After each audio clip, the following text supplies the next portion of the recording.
Prabhu. Rajovacha Kutra Kshaturбhagavata Maitreyena Yasasangama Kadavasa Samvada Etad Varnayana Prabhu. Raja Vacha, the king said, Kutra, wherein Kshattu with Vidura, Bhagavata, and with his grace, Maitrena, with Maitreya, Esha, or Asa, there was Sangamaha meeting, Kada, when, Va, or Saha, with Samvadaha, discussion, Etat, this Varnaya, describe, Naha unto me, Prabhu, O my Lord. The king asked Sukadeva Goswami, where and when did the meeting and discussion take place between Saint Vidura and his grace Maitreya Muni? Kindly oblige me, my lord, and describe this to us. Purport. Exactly as Saunaka Rishi inquired of Sutta Goswami, and Sutta Goswami replied, so Srila Sukadeva Goswami replied to King Parikshit's inquiry. The king was very anxious to understand the meaningful discussions that took place between the two great souls. Text number 4. Nahyalpadartho idayastasya vidurasya amalatmanah tasmin variyasi prashnaha sadhuvadopabramhitah. Na, never, he certainly. Alpa, earth, small or unimportant purpose. Udayaha, raised. Tasya, his. Vidurasya, of Vidura. Amala Atmanaha, of the saintly man. Tasmin, in that. Varyasi, highly purposeful. Prashna, question. Sadhuvada, things approved by the saints and sages. Upabramhitaha, with translation and purport by his divine grace, Sri Bhaktivedanta Swami Srila Prabhupada.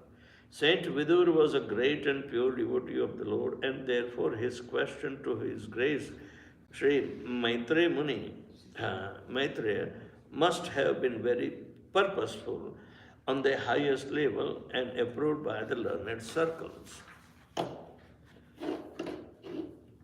Question and answers among the different classes of men have different value. Inquiries by mercantile men in business exchange cannot be expected to be highly purposeful in spiritual values. Question and answers by different classes of men can be guessed by the caliber of the person concerned. In Bhagavad Gita, the discussion was between Lord Krishna and Arjuna, the Supreme Person and the Supreme Devotee respectively. The Lord admitted Arjuna to be his devotee and friend, that is in Bhagavad Gita, 4th chapter, 3rd verse, and therefore any sane man can guess that the discussion was on the topic of Bhakti Yoga system.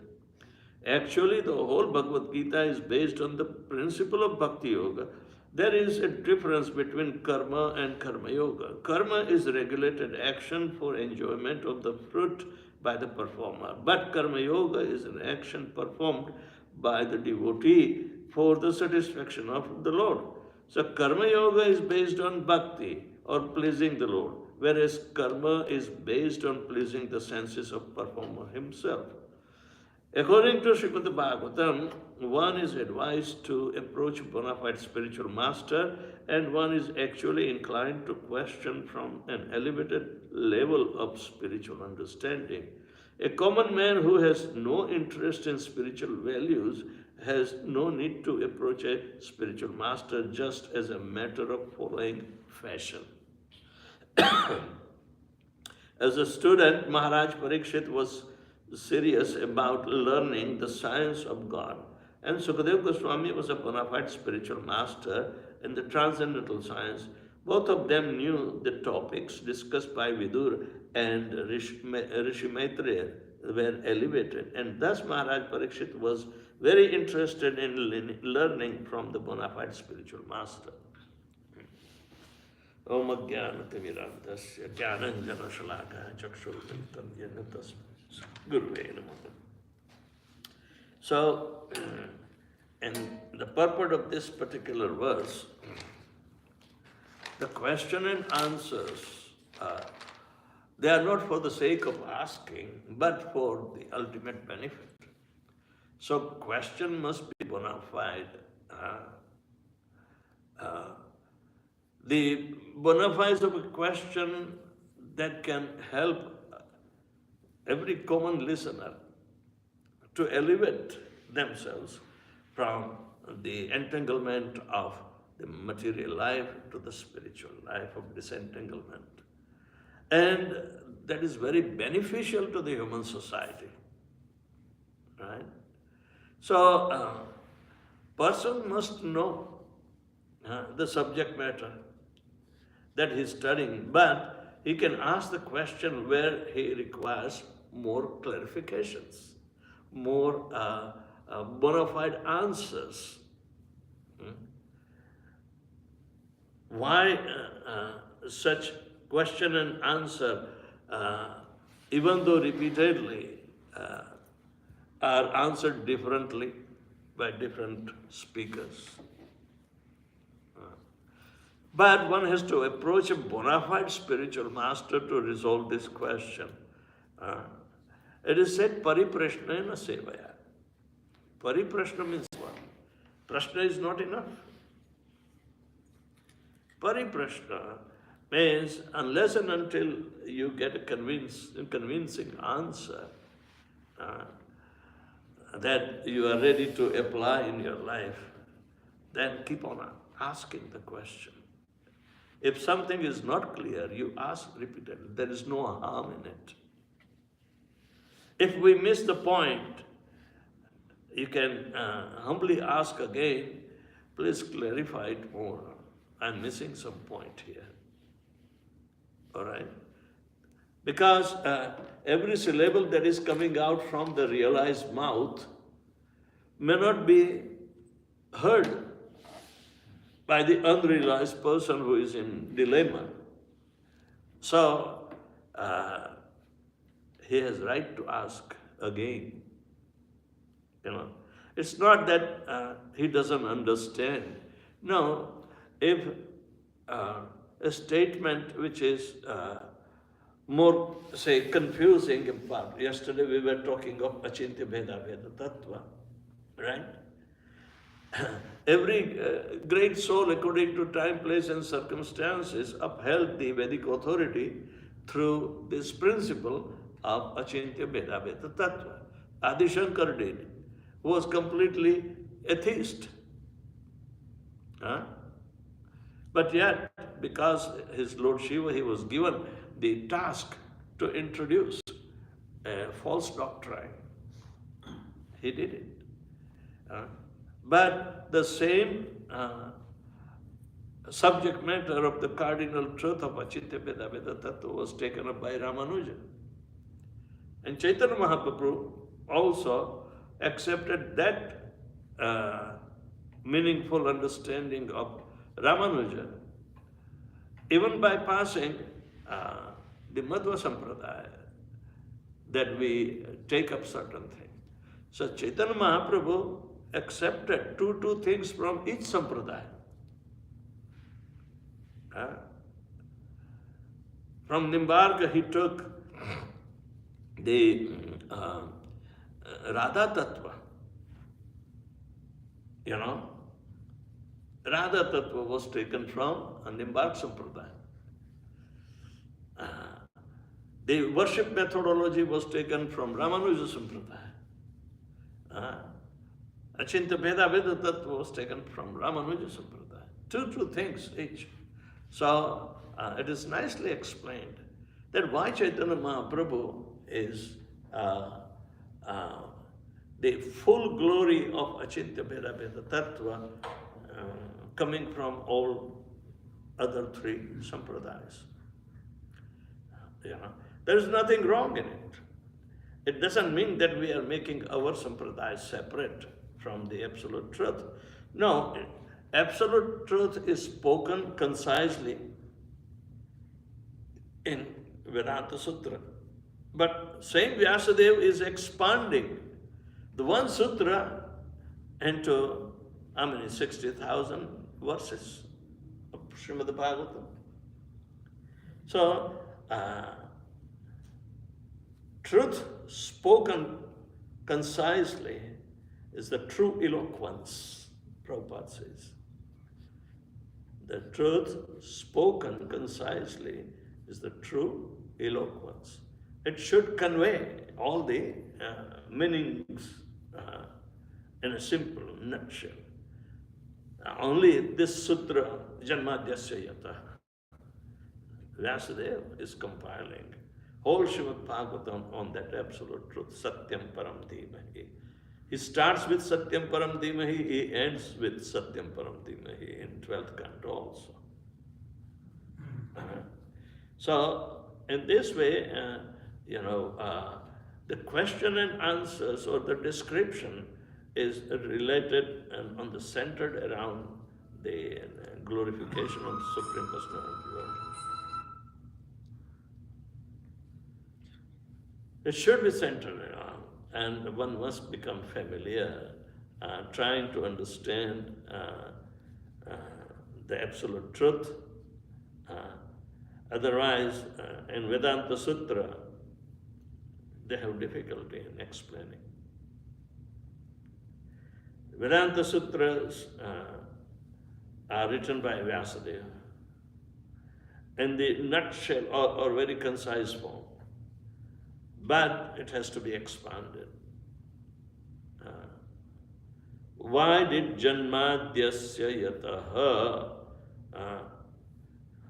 three words, have been expanded into 60,000 verses? How? Centered around on that Satyam Param Dhimahi.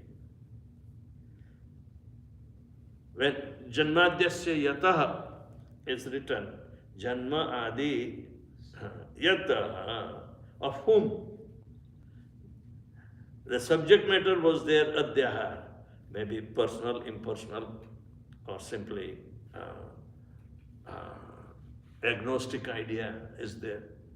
People can take up with different opinion and write the treatise on Janmadhyasya Yataha, or how to attain Janmadhyasya Yataha.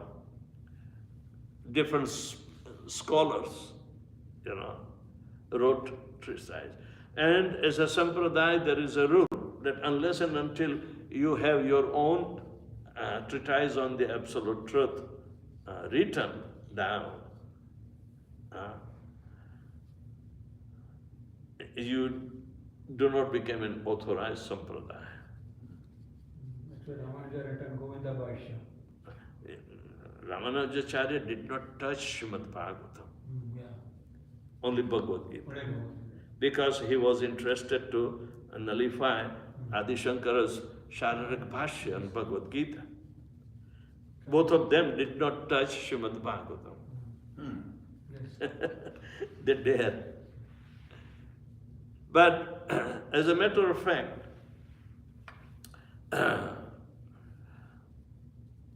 the authority of Vedanta Sutra and its treatise should be unique for a sampradaya to establish. We have problem. When the Muslim invaders, the Turkish invaders came, last time all the deities were shifted to Jaipur under the protection of Hindu kings, right? Now, Radharani was missing with Govindji. And at that time, Ramanandi Sampradaya people, who are offshoots of Ramanuja Sampradaya, they objected, you can't worship Radharani. Where in the Shastra, worship of Radharani is given, We can understand Krishna is the Supreme Personality of Godhead, but what about Radha? So they challenged. And Vishwanath Chakravarti Thakur was a very prominent scholar, the master in Vrindavan. But he was old and invalid. So he sent Baldev Vidyabhushan to go and establish the faith. So verbally he defeated everybody. But there was nothing written down as a treatise.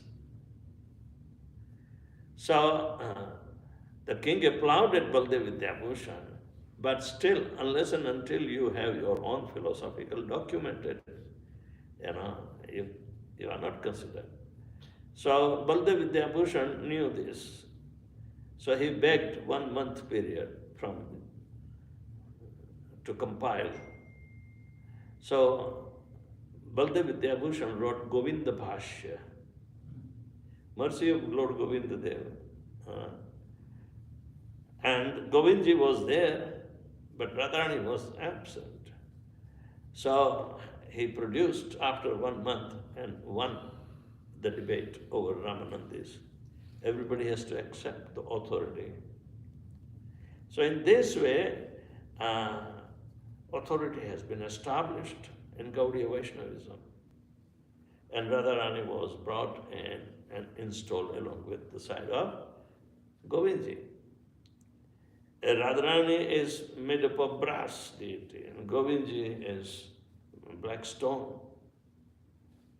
Yet both are there. When Kalachandji in Dallas, Texas, they arrived single. Radharani was not there.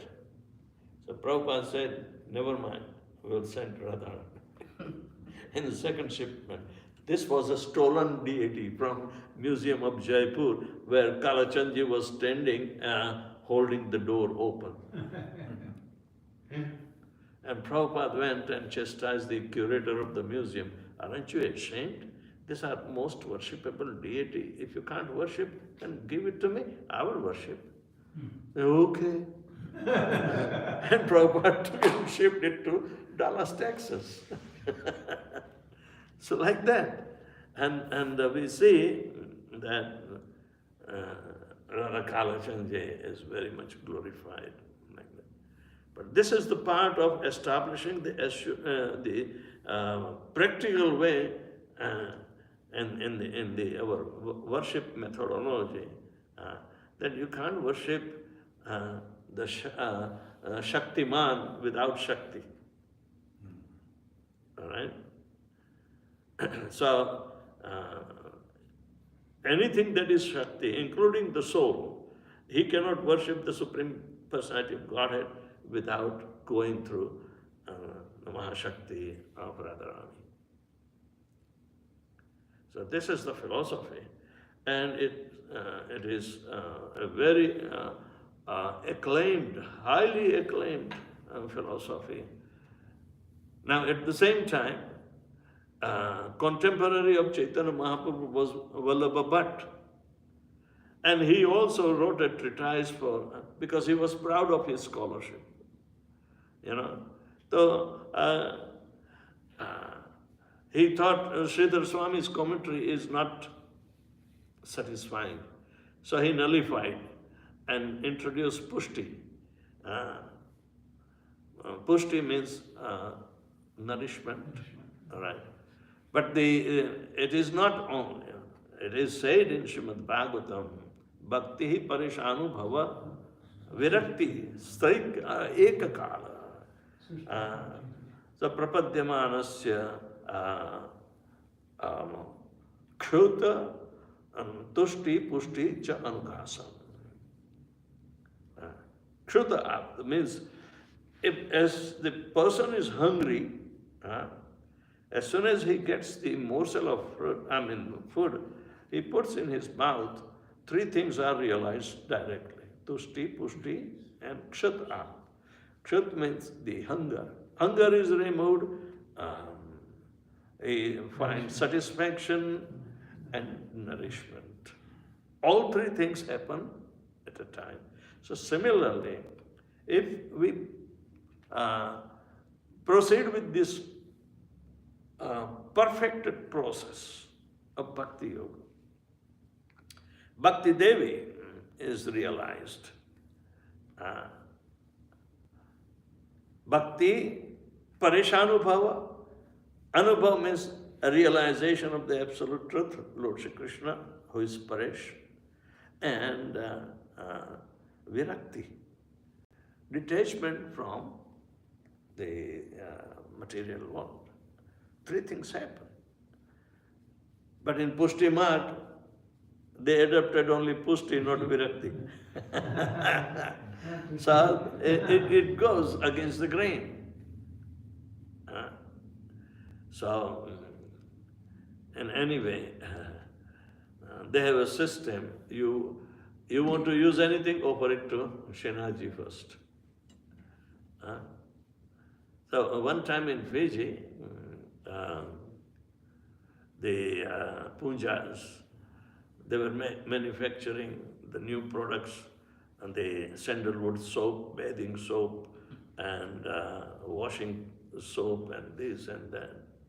And said, Maharaj, this is made all from pure cotton, the coconut oil, because that is the only thing available in Fiji, coconut oil.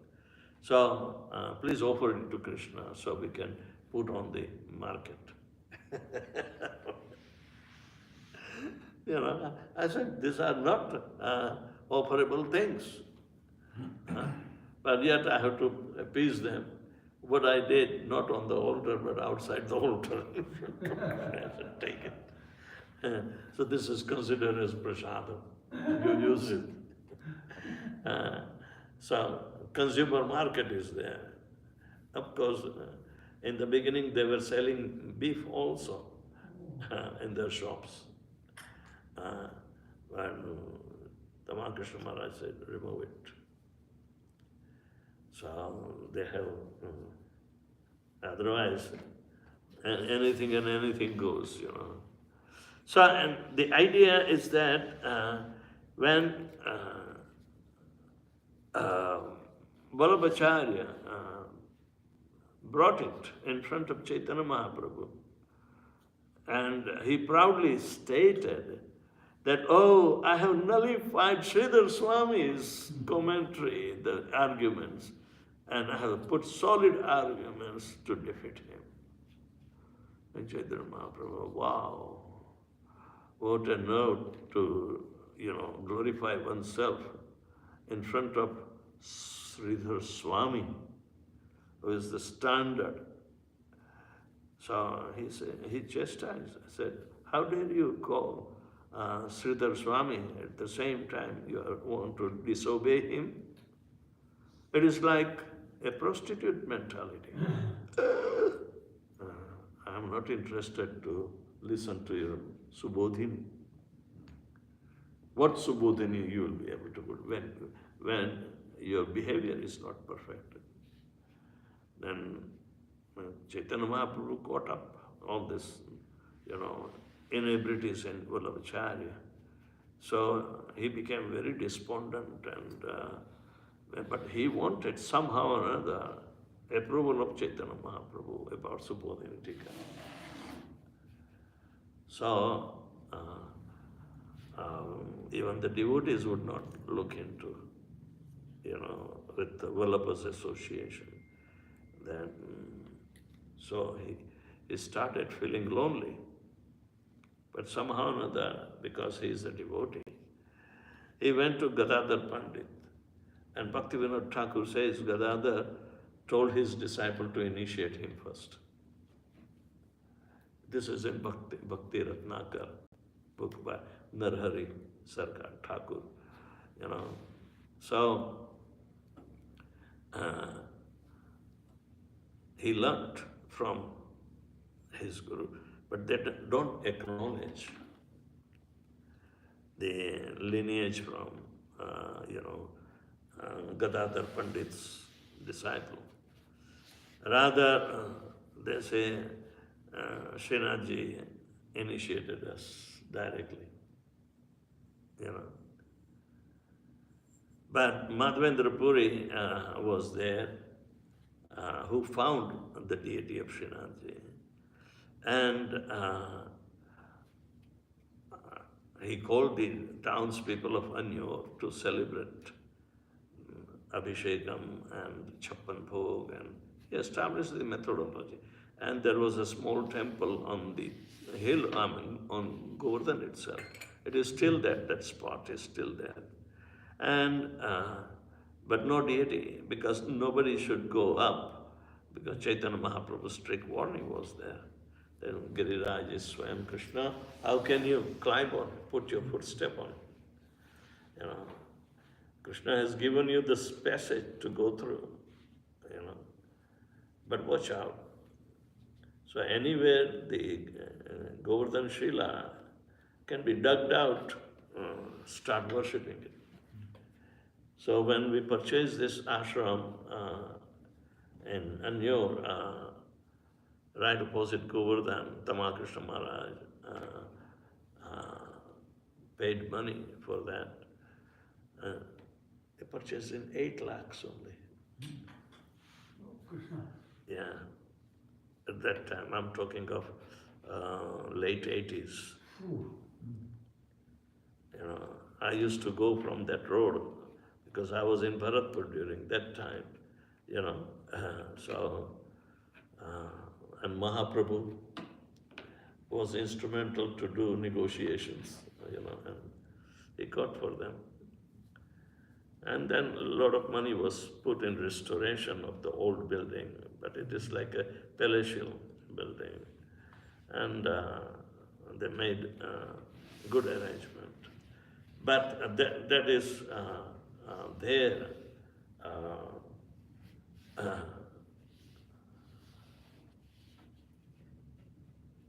Right, not opposite, but if you go further on Sonk Road, the backside of Govardhan, there is a place called Chandra Sarovar, where Vallabhacharya's Betak is there, and Surdas's Samadhi is there. And one of my Thakurdas Baba from my hometown, his Samadhi is also there. He took me when I was 3 months old, helped my mother to cross the river. At that time, you know, the buses would not go with the passenger, and bus would go alone, but we have to walk through the river. It didn't have much water, but still, over Khabar. So Thakurdas Baba, he was a young man at that time, about 24, 5, like that. He never got married. He left the town in search of some good. He ended up in Vinoba Bhaves in Varda, you know, near Nagpur. He stayed there, but he was not satisfied. So he came to Govardhan, established his ashram there. He was living in a little, you know, hollow. So many people were coming from my hometown from time to time, you know, to see him, how is he doing. So when I came to Bharatpur, you know, I also started visiting him. He gave me 4 cows with young ones and a full load of, you know, the busa for the cows.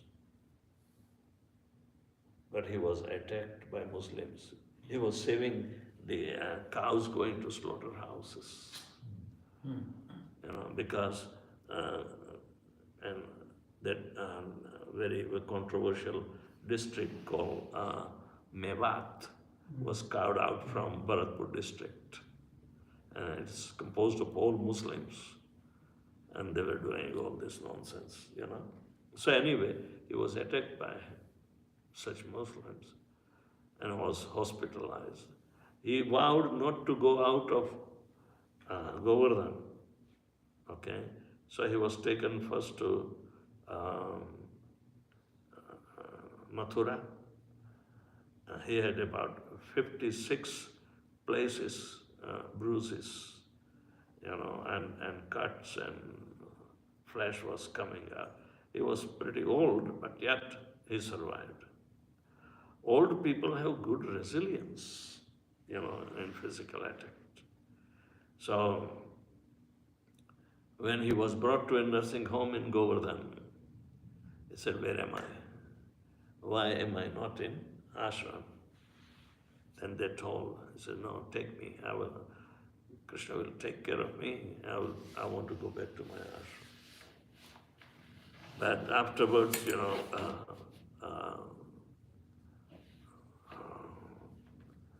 after a couple of years later, he passed away.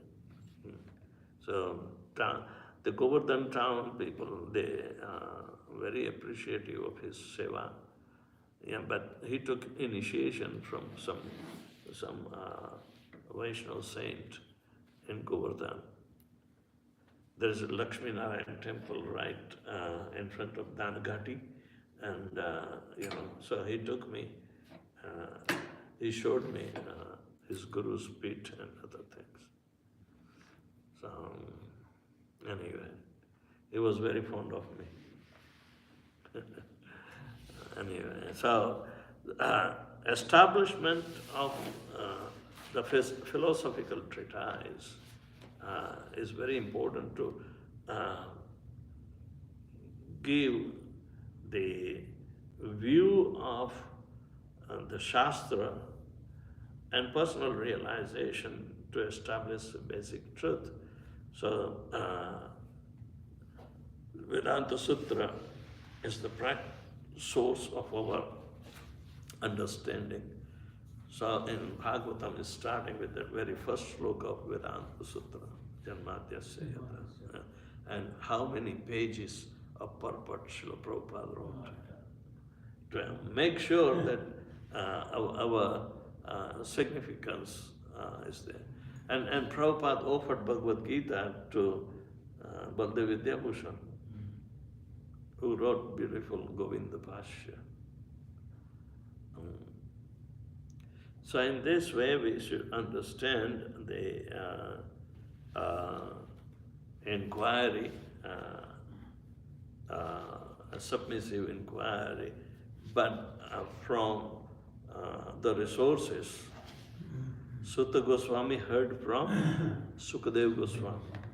So he is being asked by the sages of Naimisharanya. Again, when the original question by Parikshit to Sukadeva Goswami was that has been reiterated. So, how many speakers are there?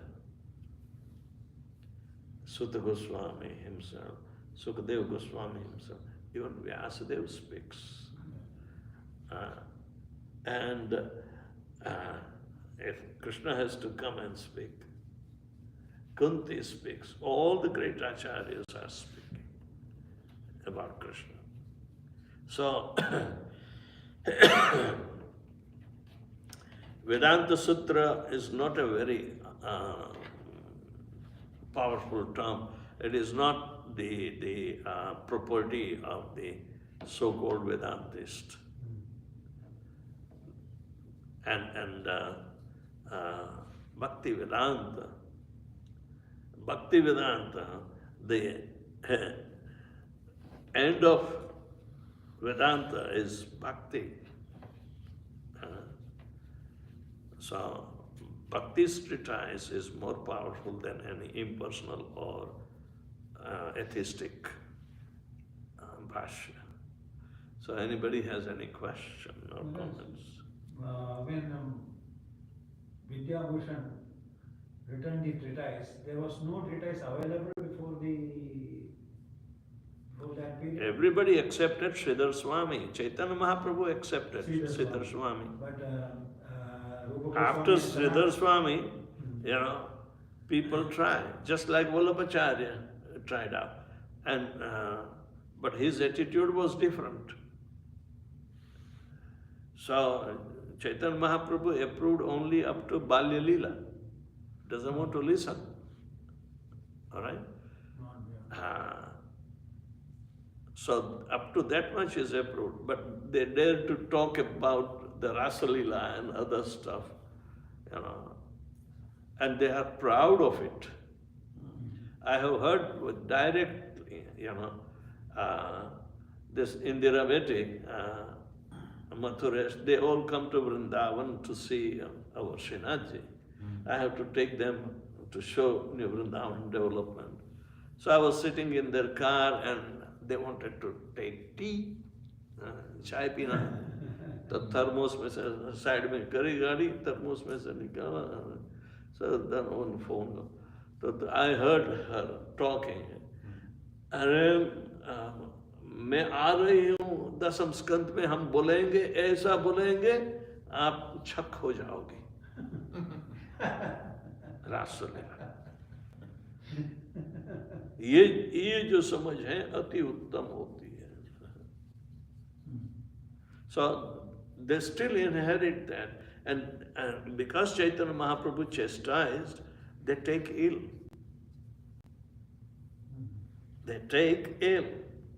even though Vallabhacharya was follower of Chaitanya Mahaprabhu he is Mahaprabhu too so they just want to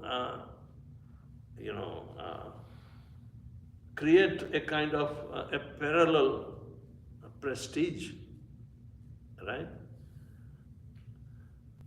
So when we were establishing Srinathji, there was a challenge from them. You cannot do that. I said, why? They were at loggerheads with Yashamati Nandan, you know. So in early time, Prabhupada had desire. He was talking of Srinathji. It is our deity. Madhavendra Puri found, you know. In appreciation of Madhavendra Puri, Vallabhacharya established a township called Jatipura. Madhavendra Yati, they were calling him. They say, yeah, he was Siksha Guru.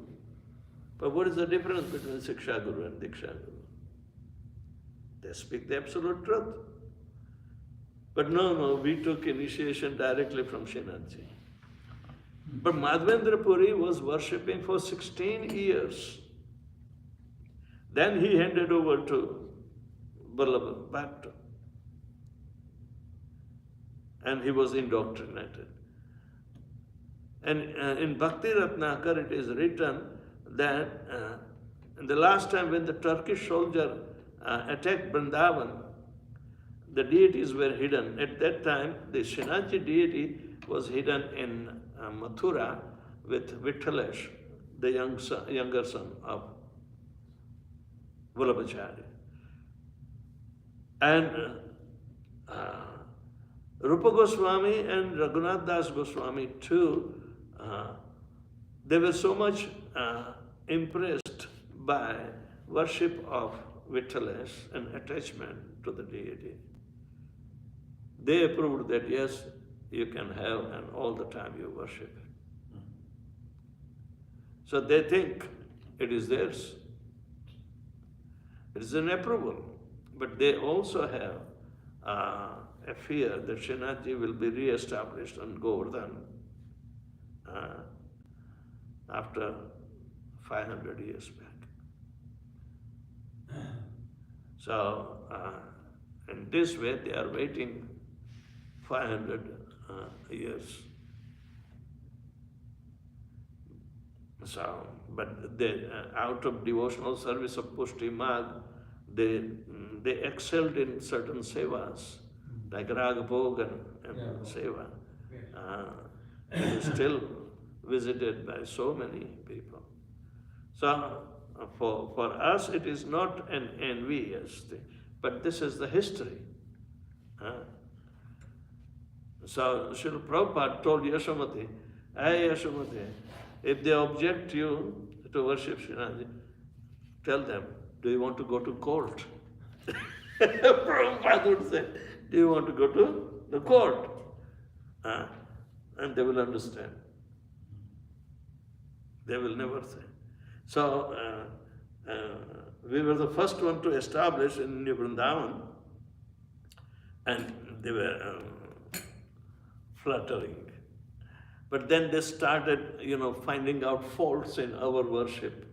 One time, one of the photographs I would give to some Vaishnavas. So there was one Vaishnava in Connecticut, in Hartford area. I gave him the photo of Srinathji. He was wearing a marigold garland. Our Srinathji never wears marigold garland. Look, what are you? Very opulent. He needs only rose. Rose. Or lotus. And when there is no flower at all in the winter, Kirtanan say, Patram Pushpam. If Pushpa is not, that Patra is available. Make the garland as smooth as possible from the Patra, the leaves. So he was wearing green garland. But offer him with love. So he supported us quite much, Where other ISKCON sannyasi, like Sasur Maharaj said, I'm sorry, I don't have a place for you. The new GBC came to New York and he said, I want to close down your temple. So therefore, we shifted from New York to New Vrindavan. That same day. Yeah, and I called Kirtananda. Yes, I wanted you. Come, the third altar is for you. Like that. So, but everything is centered around the philosophy which is supporting the explanation of the absolute truth. Satyam param dhimahi. Let me meditate on Lord Shri Krishna, who is the absolute truth, personality of Godhead. He imparted the Vedic knowledge in the heart of Brahma. His Abhigya Swarat is directly, indirectly knowledgeable of everything. And Swarat means is totally independent source from whom everyone gets the knowledgeability. Otherwise,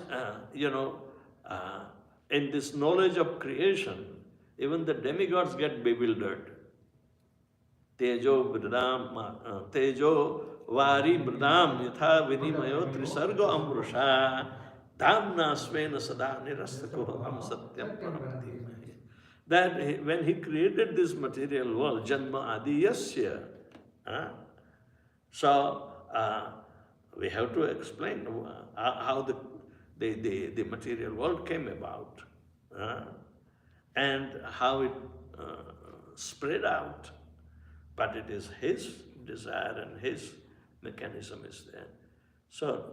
So much he did, yet he is not in this world because he is nirasta kuhakam. Nirasta means is autocrat. Nobody can control him. He lives in his own abode. Dhamna svena sada nirasta kuhakam. He is situated in his Golok Vrindavan Dham. Nirasta kuhakam, without anybody's jurisdiction over him. That is Satyam Param Dhimahi. Let me meditate on that Supreme Personality of Godhead, Lord Shri Krishna. Om Namo Bhagavate Vasudeva. Period. It's a bhakti treatise is there. So when Rupa Goswami and Sanatana Goswami written the Brihad Bhagavatamrita and Laghu Bhagavatamrita, they should based on the treatise of the... Absolute. But where Srimad Bhagavatam stops, yes. Brihad Bhagavatam starts. Yes. When Bhagavatam stops, but yet we have to put up the philosophy defeating Ramanujacharya's Vishishtadvaita. Shuddha Dvaita was taken from Madhvacharya. So, Sanatana Dharma is there. Duality is there, no merging business. So everything is nullified, which is anti-Krishna consciousness. So this is how the establishment of our conclusive Vedic literature that Prabhupada understood, he is putting forward. Naturally, all these details, all these words, for how many years? 11 years. But Srimad Bhagavatam set was ready within, I think, 6 years. And by 1987, all the books were ready. Chaitanya Charitamrita set was ready. But anyway, this is the story of Pariprashnena Sevaya, the inquiry, then response.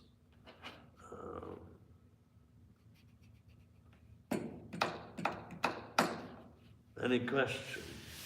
Any other?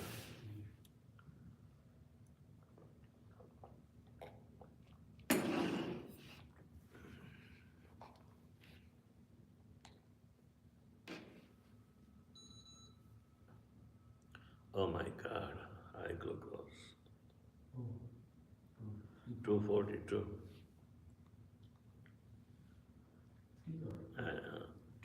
Hmm? 242.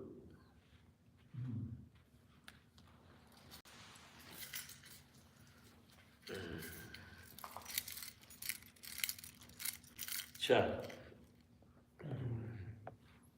You have a question?